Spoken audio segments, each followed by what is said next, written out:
വ്യാഴാഴ്ച അതൊരു തമാശയായിരുന്നു.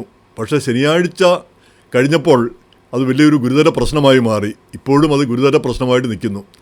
സംഗതി ഇതാണ്. ജിമ്മി കിമ്മൽ എന്ന് പറഞ്ഞ ഒരു കൊമേഡിയൻ, അദ്ദേഹം ABC ന്യൂസിൻ്റെ ലേറ്റ് നൈറ്റ് ഷോ ചെയ്യുന്നയാളാണ്. വായിത്തോന്നൊക്കെ പറയുക എന്നുള്ളതാണല്ലോ ഈ ലേറ്റ് നൈറ്റ് ഷോയുടെ പരിപാടി. പിന്നെ ഈ കോമഡി എന്ന് പറയുന്നത് അതാണല്ലോ. അതിപ്പോൾ പറഞ്ഞിട്ടും കാര്യമില്ല, ഇതൊക്കെ പറയാനൊക്കെ ഉള്ളൂ. ജനം കേൾക്കാനും ചിരിക്കാനും നിർദോഷമായിട്ട് ചിരിക്കാനും ഉള്ള പരിപാടികളാണ്. അപ്പോൾ അത് ഈ ജിമ്മി കിമ്മൽ പറഞ്ഞത്, അദ്ദേഹമാണ് ഈ വൈറ്റ് ഹൗസ് ഡിന്നർ, അത് ശനിയാഴ്ചയാണ്, അത് അവതരിപ്പിക്കുകയാണെങ്കിൽ, അതിൻ്റെ ആങ്കറായിട്ട് നിൽക്കുകയാണെങ്കിൽ അദ്ദേഹം എന്തൊക്കെയാണ് പറയുക എന്നുള്ളത് അദ്ദേഹം ഒരു പിന്നെ ഊഹം പറയുന്നതാണ്, ഒരു ഇമാജിൻ ചെയ്യുന്നതാണ്. അദ്ദേഹം പറയുകയാണ്, ഈ മെലനിയ ട്രംപ് വരുന്നു, അപ്പോൾ ഞാനിങ്ങനെ പറയും, ഇതാ വരുന്നു Melania Trump with a glow of a widow, ഒരു വിധവയുടെ ആ ഒരു പിന്നെ ഒരു ശോഭയോടുകൂടി അവർ ഒരു വിധവ പോലെ ശോഭിച്ചുകൊണ്ട്, അല്ലെങ്കിൽ വസ്ത്രങ്ങളിൽ എന്ന ഒരു പരാമർശം, അത്രയേ ഉള്ളൂ. അത്രയും പറഞ്ഞ് അദ്ദേഹം അവസാനിപ്പിക്കുകയും ചെയ്യുന്നു. പിന്നെ എപ്സ്റ്റൈൻ്റെ കാര്യവും പറയുന്നുണ്ട്. അപ്പോൾ എപ്സ്റ്റൈൻ്റെ കാര്യം പറഞ്ഞപ്പോൾ, ഈ എപ്സ്റ്റൈൻ ആണ് പിന്നെ മെലനിയ ട്രംപിന് പരിചയപ്പെടുത്തിയെന്ന് ചില ആക്ഷേപങ്ങൾ പറയാറുണ്ട്. പക്ഷേ അവർ പറഞ്ഞിരിക്കുന്ന പിന്നെ ഫസ്റ്റ് ലേഡി കഴിഞ്ഞ മാസം ഒരു പ്രസ് കോൺഫറൻസ് വിളിച്ചിട്ട് വൈറ്റ് ഹൗസ് അറിയാതെയാണെന്ന് പറയുന്നു. പിന്നെ എപ്സ്റ്റൈനുമായിട്ട് തനിക്ക് ഒരു ബന്ധവുമില്ല, എപ്സ്റ്റൈൻ മുഖേനയല്ല ട്രംപിനെ പരിചയപ്പെട്ടതും, അങ്ങനെ ഒരു ബന്ധമേ ഇല്ല എന്നവർ കട്ടായമായിട്ട് പറയുകയും ചെയ്തു. അപ്പോൾ വൈറ്റ് ഹൗസ് പോലും അത് അറിയാതെയാണത് പ്രസ് കോൺഫറൻസ് നടത്തിയത്. അപ്പോൾ എങ്ങനെയായാലും ഈ പിന്നെ കിമ്മൽ പറഞ്ഞത് അങ്ങ് അവസാനിച്ചു. അത് പിന്നെ നമ്മളെല്ലാം മറന്നുപോയി. അത്രയേ ഉള്ളല്ലോ ഈ ടോക്ക് ഷോയുടെ കാര്യം, അതാണ്. പക്ഷേ ശനിയാഴ്ച കഴിഞ്ഞപ്പോൾ, ഞായറാഴ്ച ആയപ്പോഴത്തേക്കാണ് ഫസ്റ്റ് ലേഡി മെലനിയ ട്രംപ് ഒരു പ്രസ്താവന ഇറക്കി. ഇങ്ങനെ എൻ്റെയും എൻ്റെ ഫാമിലിയെയും പറ്റി ഈ ജിമ്മി കിമ്മൽ ഈ പരാമർശം നടത്തിയത് ശരിയായില്ല, അല്ല പിന്നെ എന്ന് പറഞ്ഞുകൊണ്ട് കിമ്മലിനെ ABCയിൽ നിന്ന് ഫയർ ചെയ്യണമെന്ന് ഇവർ ആവശ്യപ്പെട്ടു. ഞാൻ ഒക്കെ കടന്നുപോയ കാര്യങ്ങൾ ഈ വിഷമതകളിലൂടെ അത് മനസ്സിലാക്കാതെയാണ് അതൊരു ജോക്കായിട്ട് പറഞ്ഞത്. അതിനുശേഷം പ്രസിഡന്റ് ട്രംപും ഇങ്ങനെ പറഞ്ഞു വിടണം എന്ന് ആവശ്യപ്പെട്ടു. അപ്പോൾ ഇവർ ഈ വലതുപക്ഷത്ത് നിന്നുള്ള ഈ ടേണിംഗ് പോയിൻ്റ് USA അതിൻ്റെ സ്ഥാപകൻ എറിക് കിർക്കിനെ വെടിവെച്ച് കൊന്ന ശേഷവും കിമ്മൽ എന്തൊക്കെയോ പറഞ്ഞ്, അത് മാഗ ആളുകൾ തന്നെയാണ് അത് ചെയ്തതെന്നും പറഞ്ഞ് അതിൻ്റെ പേരിൽ ഈ പ്രശ്നമുണ്ടായി. അന്നും ഈ ABC ഇങ്ങനെ കുറച്ച് നാളത്തേക്ക് പുറത്തു നിർത്തി. അങ്ങനെ സ്ഥിരമായിട്ട് ഒഴിവാക്കുമെന്നായിരുന്നു അന്ന് പറഞ്ഞുകൊണ്ടിരുന്നത്. പക്ഷേ അതുകൊണ്ടായില്ല, പിന്നെ തിരിച്ച് വിളിക്കുകയാണ് ചെയ്തത്. അപ്പം അന്നും ട്രംപും ABC ഉടക്കിക്കൊണ്ടിരിക്കുകയായിരുന്നു ചെയ്തത്. അപ്പോൾ ഇപ്പോൾ ട്രംപും ആവശ്യപ്പെട്ടു, മെലനിയ ട്രംപും ആവശ്യപ്പെട്ടു. അതിന് പുറമെ ഫെഡറൽ FCC ഫെഡറൽ കമ്മീഷൻ, അവർ ഈ മീഡിയയൊക്കെ നിയന്ത്രിക്കുന്ന കമ്മീഷനാണ്. അവർ ഈ ABCയുടെ എല്ലാ ചാനലുകളും എല്ലാ സ്റ്റേഷനുകളുടെയും ലൈസൻസ് അത് പുനഃപരിശോധിക്കുമെന്ന് പറയുന്നു. എന്ന് പറഞ്ഞാൽ അവരുടെ ലൈസൻസ് വേണമെങ്കിൽ റദ്ദാക്കും. ലൈസൻസ് ഉണ്ടെങ്കിൽ കൂടി അത് വീണ്ടും അപേക്ഷിക്കാനായിട്ട് അവർക്ക് ആവശ്യപ്പെടാം, എന്നിട്ട് അത് നിരസിക്കാൻ കഴിയും. അത്ര എളുപ്പമൊന്നും നിരസിക്കാൻ കഴിയുന്നതല്ല. ABC പോലെ ഒരു പ്രമുഖ ചാനലിൻ്റെ എങ്ങനെയായാലും അവർക്ക് കൂച്ചുവിലങ്ങിടാനായിട്ട് ഈ ഭരണകൂടം തയ്യാറാവുന്നു, ശ്രമിക്കുന്നു. അപ്പോൾ ഇതെല്ലാം ഫസ്റ്റ് അമെൻഡ്മെൻറ്റിൻ്റെ അഭിപ്രായ സ്വാതന്ത്ര്യത്തിൻ്റെ പരിധിയിൽ വരുന്നതാണ്. ജിമ്മി കിമ്മലും ഈ സ്വതന്ത്രരായി നിൽക്കുന്ന ആളുകളെല്ലാം പറയുന്നു, ഇങ്ങനെ സർക്കാർ പറയുന്നത് മാത്രമേ പ്രസിദ്ധീകരിക്കാൻ പറ്റുള്ളൂ എങ്കിൽ പിന്നെ ജനാധിപത്യത്തിന് അർത്ഥമൊന്നുമില്ല, അത് ഒരു പ്രസ് റിലീസിൻ്റെ ആവശ്യം മാത്രമേ ഉള്ളൂ, ഇങ്ങനെയുള്ള വിമർശനങ്ങളും ഇതൊന്നും പാടില്ല എങ്കിൽ എന്ന് അവർ ചൂണ്ടിക്കാട്ടുന്നു. രണ്ടാമത്തെ കാര്യം, പ്രസിഡന്റ് ട്രംപ് വായിത്തോന്നെല്ലാം പറയുന്ന ആളാണ്, നമുക്കെല്ലാവർക്കും അറിയാവുന്ന ഒരു കാര്യമാണ്.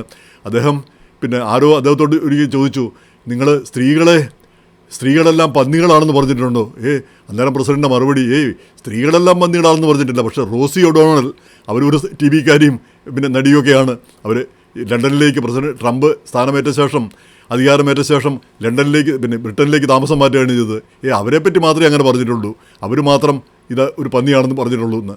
അപ്പോൾ ഇങ്ങനെ പറയുന്ന, അതുപോലെ തന്നെ ഈ റഷ്യ ഗേറ്റ് അന്വേഷിച്ച മുൻ FBI ഡയറക്ടർ റോബർട്ട് മൂളർ, അദ്ദേഹം ഈയിടയ്ക്കാണ് മരിച്ചപ്പോഴും പ്രസിഡന്റ് ഒരു നല്ല കാര്യം മരിച്ചത് എന്ന് പറഞ്ഞു. അപ്പോൾ അതിനെതിരെ റിപ്പബ്ലിക്കൻ പാർട്ടിയിലുള്ളവർ കൂടി ശബ്ദമുയർത്തിയുണ്ടായി, ഒട്ടും ശരിയായില്ല അങ്ങനെയുള്ള പരാമർശങ്ങൾ, പ്രത്യേകിച്ച് മരിച്ച ഒരാളെ പറ്റി എന്ന് പറയുകയുണ്ടായി. അപ്പോൾ അത് ഒരു കാര്യം. അപ്പോൾ ഈ ജിമ്മി കിമ്മലിൻ്റെ കാര്യത്തെപ്പറ്റി നമ്മളൊരു നിഷ്പക്ഷമായിട്ട് ചിന്തിക്കുമ്പോൾ, വാസ്തവം പറഞ്ഞാൽ അന്നത് പറയുമ്പോൾ അതിന് പ്രശ്നമൊന്നും ഇല്ലായിരുന്നിരിക്കാം.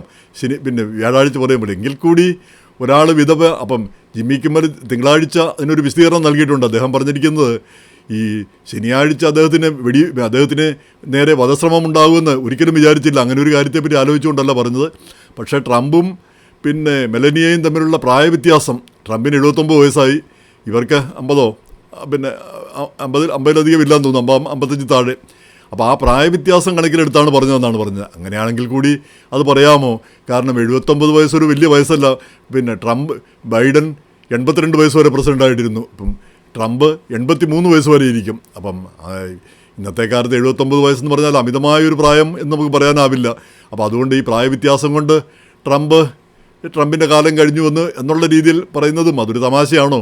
അപ്പോൾ ഈ ചില കാര്യങ്ങളൊന്നും തമാശ പറയാൻ കൊള്ളുന്നതല്ല. ഇപ്പോൾ ഉദാഹരണത്തിന് ഞാനോർക്കാണ്, ആന്ധ്രയിലോ മറ്റോ ആണ് ഒരു കൗമാരക്കാർ പിള്ളേർ, അതിൽ വലിയ സുഹൃത്തുക്കളാണ്. പക്ഷേ ആ സുഹൃത്തുക്കളിൽ ഒരുത്തൻ പറഞ്ഞു, നിൻ്റെ അമ്മ വളരെ സുന്ദരിയാണ്. അത് കേട്ടപ്പോഴത്തേക്ക് മറ്റവൻ ഇവനെ പിന്നെ കൂട്ടുകാരനെ ശരിപ്പെടുത്തി കൊന്നുകളഞ്ഞു, കുത്തിക്കൊല്ലും എങ്ങനെയോ ചെയ്ത് കളഞ്ഞു ഈ ഒരൊറ്റ പരാമർശത്തിൻ്റെ പേരിൽ. ഇപ്പോൾ അമേരിക്കയിലാണെങ്കിലും ഒരു പക്ഷേ അമേരിക്കയിലെ ആളുകൾ ആ രീതിയിലൊക്കെ ഈ സെക്സും ഇങ്ങനെയൊക്കെയുള്ള കാര്യങ്ങളൊന്നും പിന്നെ അത്ര വലിയ സംഗതിയായിട്ട് ഇവിടെ കണക്കാക്കുന്നില്ല. പക്ഷേ നമ്മുടെ നാട്ടിൽ അതൊക്കെ അമ്മയെപ്പറ്റി അങ്ങനെ ഒരാൾ പറയുമെന്ന് പറയുമ്പം കുട്ടികളത് സഹിച്ചു എന്ന് വരില്ല, അമ്മയെപ്പറ്റിയോ പെങ്ങളെപ്പറ്റിയോ. ഇവിടെ പക്ഷേ അത് വേറൊരു രീതിയിലാണ് കണക്കാക്കുന്നത്. കാരണം ഇവിടുത്തെ അറ്റ്മോസ്ഫിയറും ചിന്താഗതിയും ഒക്കെ ആ രീതിയിലുള്ള പിന്നെ ഈ സെക്സ് അതൊരു വലിയ സംഗതിയായിട്ട് ഇവിടെ കണക്കാക്കപ്പെടുന്നില്ല. അതാണൊരു വ്യത്യാസം.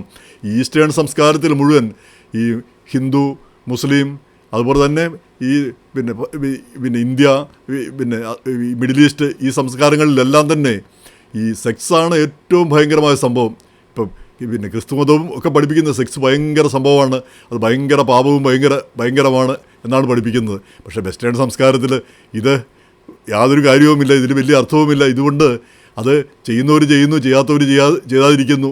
അവർ ആ രീതിയിലാണ് കണക്കാക്കുന്നത്. അതുപോലെ ആ ഒരു ലിബറൽ പിന്നെ ഐഡിയോളജി, അത് പിന്നെ മറ്റേടത്ത് അതല്ല, അത് തൂക്കിക്കൊല്ലുന്ന കുറ്റമൊക്കെയാണല്ലേ ഈ അഡൾട്ടറി, അതുപോലെ തന്നെ വ്യഭിചാരം, അതുപോലെ തന്നെ സ്വവർഗ ബന്ധങ്ങൾ, ഇതൊക്കെ തൂക്കിക്കൊല്ലാൻ മതിയായ കാര്യങ്ങളാണ്, തലവെട്ടാൻ മതിയായ കാര്യങ്ങളാണ് ഈ മുസ്ലിം രാജ്യങ്ങളിൽ.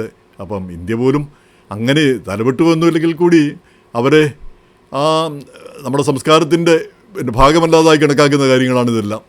എങ്ങനെയായാലും ഈ ചില കാര്യങ്ങളെപ്പറ്റിയൊന്നും തമാശ പറയാൻ പാടില്ല. അങ്ങനെയുള്ള കാര്യങ്ങൾ, അമ്മയെപ്പറ്റി, സഹോദരിമാരെപ്പറ്റി, അങ്ങനെയുള്ളതൊന്നും. അപ്പോൾ അത് പറഞ്ഞത് ശരിയായില്ല. ഇനി അത് ശ്രദ്ധിക്കപ്പെടാതെ പോയേനെയും ഇങ്ങനൊരു വധശ്രമം ഇല്ലായിരുന്നുവെങ്കിൽ ഒരുപക്ഷെ.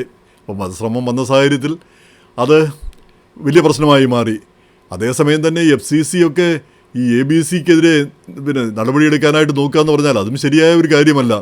ഞാൻ ഓർക്കുന്നുണ്ട്, ഈ ബോംബെയിൽ ഏതോ ഒരു ജഡ്ജിയുടെ പടം തെറ്റായിട്ട് ഏതോ TV ചാനലിൽ കാണിച്ചു. ഉടനെ കോടതി ഇടപെട്ടിട്ട് 100 കോടി ആ TV ചാനലിനോട്, അത് അവർക്ക് തുടർന്ന് പ്രവർത്തിക്കണമെങ്കിൽ 100 കോടിയുടെ ഈട് കൊടുക്കാനായിട്ട്, ജാമ്യം കൊടുക്കാനായിട്ട് ഉത്തരവിട്ടു. അപ്പോൾ ആ സ്റ്റേഷൻ പ്രവർത്തിക്കാൻ പറ്റില്ല. പിന്നെ അവർ അപ്പീലിലോ മറ്റൊക്കെ പോയി മേൽക്കോടതിയിൽ നിന്നാണ് അതിന് വിധി പിന്നെ മേടിച്ചതെന്ന് തോന്നുന്നു. അപ്പോൾ അങ്ങനെയുള്ള തീരുമാനങ്ങൾ ഇപ്പോൾ കോടതിയിൽ നമുക്കറിയാം.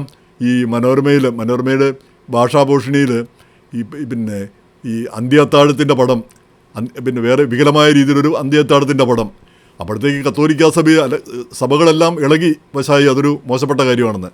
സത്യം പറഞ്ഞാൽ അത് മനോരമയുടെ ഒരു കുറ്റം പോലെയാണ് ആളുകൾ പറയുന്നത്. അതുപോലെ തന്നെ മാതൃഭൂമിയിലെ ആ മീശ എന്ന നോവൽ, അതിലാകപ്പാട് 2 വാചകങ്ങളാണ് അതിൽ മോശമായിട്ടുള്ളത്. നല്ലൊരു നോവൽ, അതിൽ 2 വാചകങ്ങളുണ്ട്. ഒന്ന് ഈ പിന്നെ സ്ത്രീകൾ അണിഞ്ഞൊരുങ്ങി പോകുന്നത് ഈ പൂജാരിമാരെ കാണിക്കാൻ, എനിക്ക് സെക്സിന് പിന്നെ മാത്രമുള്ള പ്രായമായി എന്ന് കാണിക്കാനായിട്ട് പിന്നെ കാണിക്കാൻ വേണ്ടിയിട്ടാണ് പോകുന്നതെന്ന്. അതൊന്ന്. രണ്ടാമത്, ഈ പാമ്പിനെയും സ്ത്രീകളെയും കിട്ടിയാൽ അന്നേരെ കൈകാര്യം ചെയ്തോളണം, അല്ലെ രണ്ടും ഓടിപ്പോയിക്കളയും എന്ന്. ഈ രണ്ട് വാചകങ്ങളാണ് ഞാനതിൽ കണ്ടത്. അതൊഴിച്ചാൽ അത് നല്ലൊരു നോവൽ. അപ്പോൾ അതിൻ്റെ പേരിൽ മാതൃഭൂമിക്കെതിരെ NSS ഒക്കെ ഉണ്ടാക്കിയ പുക്കാർ എന്താണ്?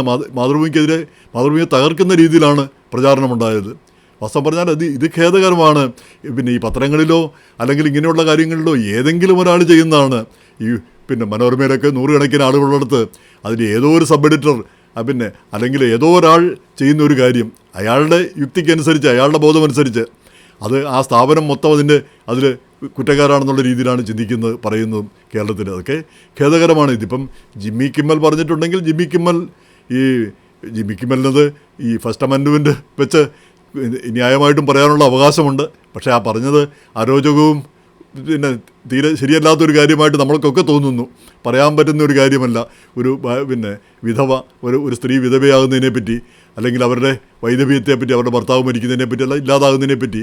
പ്രത്യേകിച്ച് അത് അമേരിക്കൻ പ്രസിഡൻ്റാണ് ആ ഒരു വില കൊടുക്കാതെ.